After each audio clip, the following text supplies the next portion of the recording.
حضرت ابو بکر رضی اللہ عنہ کون تھے؟ حضرت ابو بکر رضی اللہ عنہ ہمارے رسول پاک صلی اللہ علیہ وسلم کے سب سے پیارے دوست اور ساتھی تھے۔ حضور صلی اللہ علیہ وسلم نے فرمایا کہ سب سے زیادہ اپنی دوستی اور مال سے مجھ پر احسان کرنے والے ابو بکر ہیں۔ وہ ان 4 بزرگوں میں سے ہیں جو رسول اللہ صلی اللہ علیہ وسلم پر سب سے پہلے ایمان لائے ہیں۔ دنیا کے کروڑوں مسلمان ان کو اللہ کے رسولوں اور نبیوں کے بعد سب سے بڑا انسان مانتے ہیں۔ وہ رسول پاک صلی اللہ علیہ وسلم کے منہ بولے بھائی اور سسر تھے۔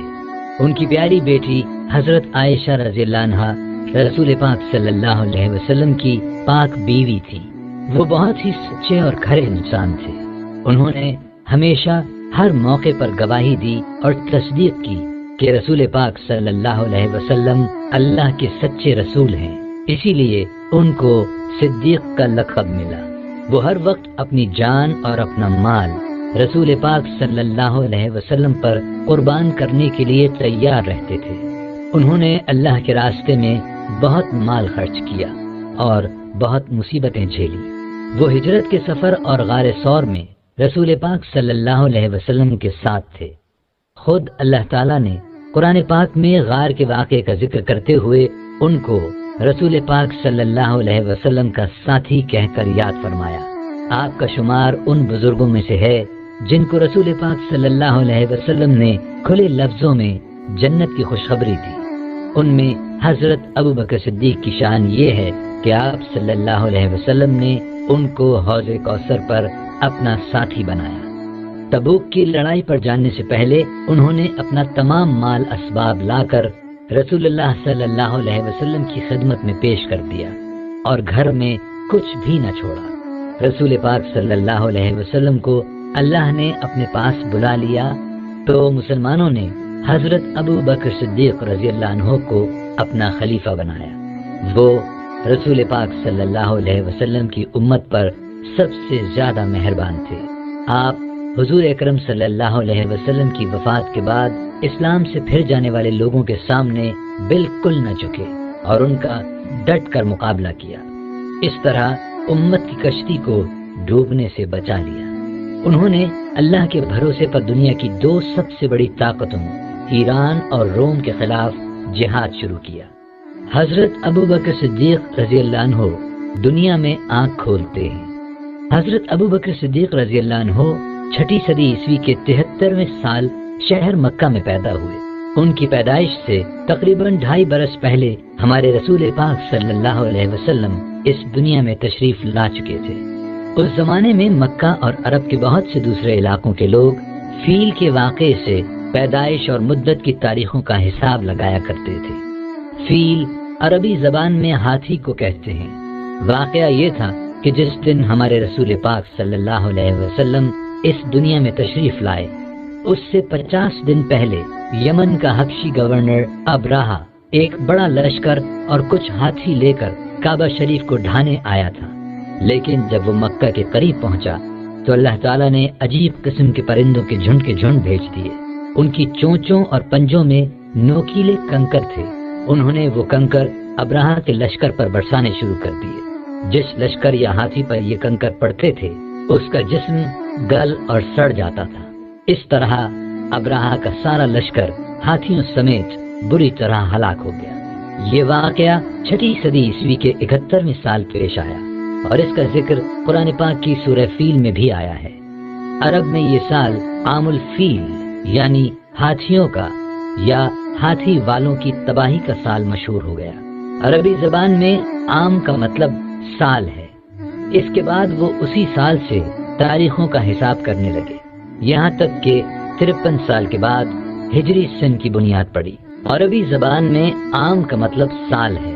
اس کے بعد وہ اسی سال سے تاریخوں کا حساب کرنے لگے، یہاں تک کہ 53 سال کے بعد ہجری سن کی بنیاد پڑی اور تاریخوں کا حساب اسی کے مطابق ہونے لگا۔ اس واقعے کے حساب سے رسول پاک صلی اللہ علیہ وسلم پہلے عام الفیل میں اس دنیا میں تشریف لائے اور حضرت ابو بکر صدیق رضی اللہ عنہ تیسرے عام الفیل میں۔ حضرت ابو بکر صدیق کا نام ماں باپ نے عبد الکعبہ رکھا جب وہ بڑے ہو کر اسلام لائے تو رسول پاک صلی اللہ علیہ وسلم نے ان کا نام عبد الکعبہ یعنی کعبے کا بندہ سے بدل کر عبداللہ یعنی اللہ کا بندہ رکھ دیا۔ آپ کی کنیت، ماں باپ نے عبد الکعبہ نام رکھا اور رسول پاک صلی اللہ علیہ وسلم نے عبداللہ، لیکن وہ ابو بکر کے نام سے مشہور ہوئے۔ اسلام لانے سے پہلے بھی لوگ انہیں ابو بکر کہتے تھے اور اسلام لانے کے بعد بھی وہ ابو بکر ہی کہلائے، یہاں تک کہ رسول اللہ صلی اللہ علیہ وسلم نے بھی ہمیشہ انہیں ابو بکر ہی کے نام سے یاد فرمایا۔ ابو بکر دراصل ان کی کنیت تھی۔ کنیت کیا ہوتی ہے، آئیے ہم آپ کو بتاتے ہیں۔ عربوں میں رواج تھا کہ وہ ہر شخص کے اصل نام کے علاوہ اس کے باپ، ماں یا بیٹے بیٹی کے نام کی نسبت سے ایک اور نام رکھ دیتے تھے۔ کبھی یہ دوسرا نام کسی شخص کی کوئی خاص عادت، خوبی یا برائی کو بھی دیکھ کر رکھ دیا جاتا تھا۔ کنیت کا استعمال پیار یا عزت ظاہر کرنے کے لیے بھی ہوتا تھا اور نفرت ظاہر کرنے کے لیے بھی۔ مثلا ایک شخص کے بیٹے کا نام سلمان ہے تو اس کو ابو سلمان یعنی سلمان کا باپ کہہ کر پکارتے تھے۔ دوسری طرف اسلام کے مشہور دشمن ابو لہب کا اصل نام عبد العزیٰ تھا۔ اس کے کسی بیٹے کا نام لہب نہیں تھا، لیکن لوگوں نے اس کی کنیت ابو لہب اس لیے رکھ دی تھی کہ اس کا رنگ بہت چمکتا ہوا سرخ اور سفید تھا۔ لہب عربی زبان میں آگ کے شعلے کو کہتے ہیں۔ ابو لہب کا مطلب تھا شعلے جیسے چہرے والا۔ ابو کا مطلب باپ بھی ہوتا ہے اور والا بھی۔ اسی طرح ابو جہل کا اصل نام عمرو تھا، لیکن کافر اس کو ابو الحکم کی کنیت سے پکارتے تھے اور مسلمان ابو جہل کی کنیت سے۔ حکم کا مطلب ہوتا فیصلے کرنے والا، پنچ یا ثالث۔ کافر اس کو بہت دانا سمجھتے تھے اور اس سے اپنے آپس کے جھگڑوں کے فیصلے کرایا کرتے تھے، اس لیے اس کو ابو الحکم کہتے تھے۔ ابو لہب کی طرح وہ بھی اسلام کا سخت دشمن تھا، اس لیے مسلمان اس کو بہت برا آدمی سمجھتے تھے اور انہوں نے اس کی کنیت ابو جہل رکھ دی تھی، یعنی جہالت کا باپ یا سخت جاہل۔ اس کے کسی بیٹے کا نام حکم یا جہل نہیں تھا۔ حضرت ابو بکر صدیق رضی اللہ کے کسی بیٹے کا نام بکر نہیں تھا، لیکن ان کی اچھی عادتوں اور نیکی کے کاموں میں آگے رہنے کی وجہ سے لوگوں نے ان کی کنیت ابو بکر رکھ دی، کیونکہ بکر کے دوسرے معنوں کے علاوہ ایک معنی پہل کرنا یا آگے آگے رہنا کے بھی ہیں۔ تو ابو بکر کا مطلب یہ ہوا نیکی کے کاموں میں پہل کرنے والا یا آگے آگے رہنے والا۔ یہ کنیت اس قدر مشہور ہوئی کہ یہی نام بن گئی اور ان کا اصل نام بہت کم لوگوں کو یاد رہ گیا۔ حضرت ابو بکر صدیق رضی اللہ عنہ کا سب سے مشہور لقب صدیق ہے۔ صدیق سے مراد وہ شخص ہے جو نہایت سچا ہو، ہر معاملے میں سیدھا اور صاف طریقہ اختیار کرے، جب ساتھ دے تو سچے دل سے حق اور انصاف کا ساتھ دے، اور جس چیز کو سچائی یا حق کے خلاف پائے اس کے مقابلے میں ڈٹ کر کھڑا ہو جائے اور ذرا کمزوری نہ دکھائے۔ حضرت ابو بکر صدیق رضی اللہ عنہ میں یہ سب خوبیاں موجود تھیں۔ انہوں نے ہر موقع پر تصدیق کی کہ رسول پاک صلی اللہ علیہ وسلم اللہ کے سچے رسول ہیں اور جو کچھ آپ صلی اللہ علیہ وسلم فرماتے ہیں وہ سچ ہوتا ہے۔ اسی طرح امن ہو یا جنگ، دکھ ہو یا سکھ، انہوں نے ہر حالت میں رسول پاک صلی اللہ علیہ وسلم کا ساتھ دیا، اسی لیے صدیق کے لقب سے مشہور ہوئے۔ خود رسول پاک صلی اللہ علیہ وسلم نے انہیں صدیق کے لقب سے یاد فرمایا۔ ان کا دوسرا لقب عتیق ہے، اس کا مطلب ہے آزاد۔ رسول پاک صلی اللہ علیہ وسلم نے ایک بار ان کو دیکھ کر فرمایا، تم اللہ کی طرف سے دوزخ سے آزاد ہو۔ ایک اور موقع پر آپ صلی اللہ علیہ وسلم نے ارشاد فرمایا، جسے زمین پر دوزخ سے آزاد کیے ہوئے کو دیکھنا ہو وہ ابو بکر کو دیکھ لے، اسی لیے ان کا لقب عتیق ہو گیا۔ حضرت ابو بکر صدیق رضی اللہ عنہ کا ایک لقب یار غار بھی ہے۔ اس کی وجہ یہ ہے کہ وہ غار ثور میں رسول پاک صلی اللہ علیہ وسلم کے ساتھ تھے۔ حضرت ابو بکر صدیق رضی اللہ عنہ اسلام لانے سے پہلے حضرت ابو بکر صدیق رضی اللہ عنہ جوان ہوئے تو ان کی وہ خوبیاں اور چمک اٹھیں جو ان میں ان کے لڑکپن کے زمانے میں پائی جاتی تھی۔ انہوں نے 18 سال کی عمر میں اپنی روزی کمانے کے لیے تجارت کا پیشہ اختیار کیا۔ وہ یمن، شام اور عراق وغیرہ جاتے تھے اور وہاں سے کپڑا لا کر بیچتے تھے۔ جلد ہی وہ اپنی سچائی اور دیانتداری کی وجہ سے مال و دولت میں قریش کے سب تاجروں سے بڑھ گئے اور مکہ کے رئیسوں میں شمار ہونے لگے۔ وہ جتنے دولت مند تھے اتنے ہی سخی، نرم دل اور لوگوں کے ہمدرد تھے۔ نیک کاموں میں دل کھول کر روپیہ خرچ کرتے تھے، بھوکوں کو کھانا کھلاتے اور بے لباسوں کو کپڑے پہناتے، بیواؤں اور یتیموں کی مدد کرتے، مہمانوں اور مسافروں کی بہت خدمت اور خاطر تواضع کرتے تھے۔ کسی کو مصیبت میں دیکھتے تو فوراً اس کی مدد کو پہنچتے تھے۔